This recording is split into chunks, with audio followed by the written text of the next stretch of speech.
Estamos en uno de los lugares más maravillosos del mundo, que es Paestum. ¿Y dónde está Paestum? Pues Paestum está en la Campania, o sea, la provincia de la que es capital Nápoles, pero al sur, en la zona de Salerno. Estamos a la orilla del mar, aunque no se note, el mar está por allá, muy cerquita. En realidad, Paestum se construyó, pues eso, pegada al mar, pero aquí hay un fenómeno geológico importantísimo, que es el bradisismo, que consiste en que la orilla puede subir o bajar a un ritmo normalmente relativamente lento, o por lo menos lento para el tiempo humano, pero para el tiempo geológico muy veloz. Estamos hablando de una velocidad que puede ser perfectamente de 1 centímetro al año, o sea, 1 metro en un siglo. A veces mucho más rápido, ¿eh? Un caso de bradisismo muy espectacular tiene lugar en Pozzuoli. Pozzuoli está no muy lejos de aquí, está un poco al norte de Nápoles. Está el Golfo de Nápoles, al sur el Golfo de Salerno, que es donde está Paestum, y al norte el Golfo de Pozzuoli. Bueno, pues en el mercado romano de Pozzuoli podemos ver estas imágenes tan espectaculares, donde ¿qué hay? Pues tenemos el mercado inundado. Estamos hablando de un bradisismo de un ritmo de 1,5 centímetros al mes, o sea, una barbaridad, y en otras ya seco, como está ahora. Puede ser inverso, o sea, positivo o negativo, puede subir o bajar la orilla. Aquí lo que ocurrió en un momento determinado fue que fue bajando, con lo cual esta zona se fue inundando, se llenó de mosquitos, llegó el paludismo y la gente se marchó, con lo cual la ciudad quedó abandonada. Pero, ¿qué ciudad es esa? Bueno, pues Paestum es una fundación griega. ¿Y qué se les había perdido aquí a los griegos? ¿Cómo llegaron aquí? Bueno, pues para hablar de eso, lo primero que tenemos que entender es un fenómeno que es la colonización. Imaginaos, estamos hacia el 800, 700 a.C., en lo que es la Grecia continental. Aquello no era un estado, eran muchos estados, muchas ciudades-estado. Entonces, cada una consistía en la ciudad y el territorio pequeño, más o menos pequeño, que había alrededor. Entonces, claro, la población ha ido creciendo, pero los recursos no. Entonces, ellos no son capaces de sacarle a la agricultura más de lo que le han sacado hasta entonces. Con lo cual, ¿qué pasa? Pues que empieza a haber problemas. Eso se podía solucionar de muchas maneras. Una era una guerra civil. Otra era lo que ellos inventaron, que es la colonización. Claro, cuando nosotros pensamos en colonización, pensamos en un estado que conquista un territorio diferente. Esto no era lo mismo. Imaginaos, una de esas ciudades, cuando decía que está superpoblada, pues lo que hace es organizar una expedición. Entonces, una parte de sus ciudadanos se marchan a otro sitio a fundar otra ciudad, que no va a incorporarse al territorio de la primera, que no va a depender políticamente de ella. Habrá un cordón umbilical, sentimental, fundamentalmente, pero ya no más.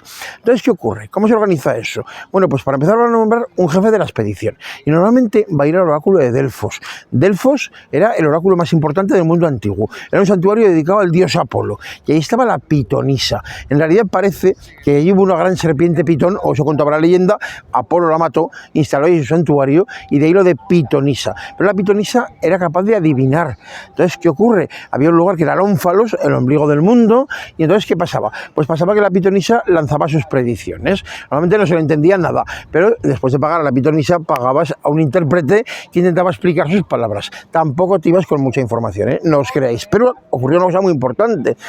Delfos estaba en el mar, pasaban muchos marineros por allí y circulaba mucha información. Entonces, si yo quiero fundar una ciudad nueva, en Delfos me pueden dar orientaciones, indicar cuál es el mejor lugar.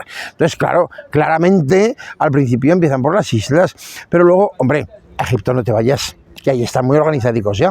No te vas al Levante, a la zona de donde están los fenicios y demás. Entonces, claro, empiezan a irse hacia Turquía, hacia Asia Menor y después hacia Italia.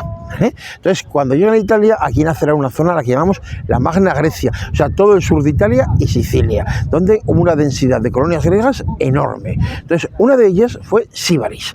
¿Dónde está Síbaris? Pues está en el Golfo de Tarento. Imaginaos, si Italia es una bota, o tiene la forma de una bota, en el arco de la bota está el Golfo de Tarento. Entonces, allí hay una ciudad que es Síbaris. ¿Os imagináis cómo vivirían los sibaritas? La palabra nos ha quedado, ¿no? En Síbaris se debía vivir bien, era una ciudad rica. Entonces, llega un momento en que los sibaritas hacen lo mismo y empiezan a fundar otras colonias. Algunas de ellas van a ser establecimientos comerciales a lo largo del mar. Entonces, parece que el que estaba más al norte estaba aquí al lado, en la desembocadura del río Selle. De hecho, allí fundaron un santuario dedicado a Hera. Total, que esta gente acabó fundando una ciudad aquí, donde estamos nosotros ahora. Entonces, a esa ciudad la llamaron Posidonia, es el nombre griego. De esa ciudad conservamos muchas cosas, pero especialmente llamativos son los templos. Tenemos sobre todo 3, magníficamente conservados. Uno de ellos, el mejor conservado del mundo griego, sin ninguna duda. No es este está muy bien, pero el otro está mucho mejor. Ya lo veremos en otro vídeo. Lo que me importa, Esto era una ciudad griega, ya digo, pero en un momento determinado empiezan a llegar los invasores lucanos, que vienen del interior. Entonces, poco a poco esto se va a convertir en una ciudad lucana, hasta que la conquisten los romanos. Irá cambiando de nombre, de la Posidonia griega al Paestum lucano, al Pestum romano. ¿Qué ocurre? En un momento determinado, yo os decía, por el fenómeno del bradisismo, empezó a inundarse todo esto. Se llenó de mosquitos, llegó la malaria, la población se fue marchando, al final aquí solo quedaron las búfalas, que eran las únicas que soportaban la malaria. Las búfalas son un animal importantísimo en esta zona, ¿eh? Estamos en la capital mundial de la mozzarella.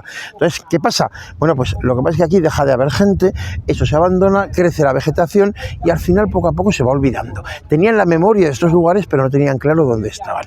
En el Renacimiento se empieza a intuir todo esto, pero va a ser en el siglo XVIII, en época de Carlos de Borbón, cuando trace la carretera. ¿Veis esa calle?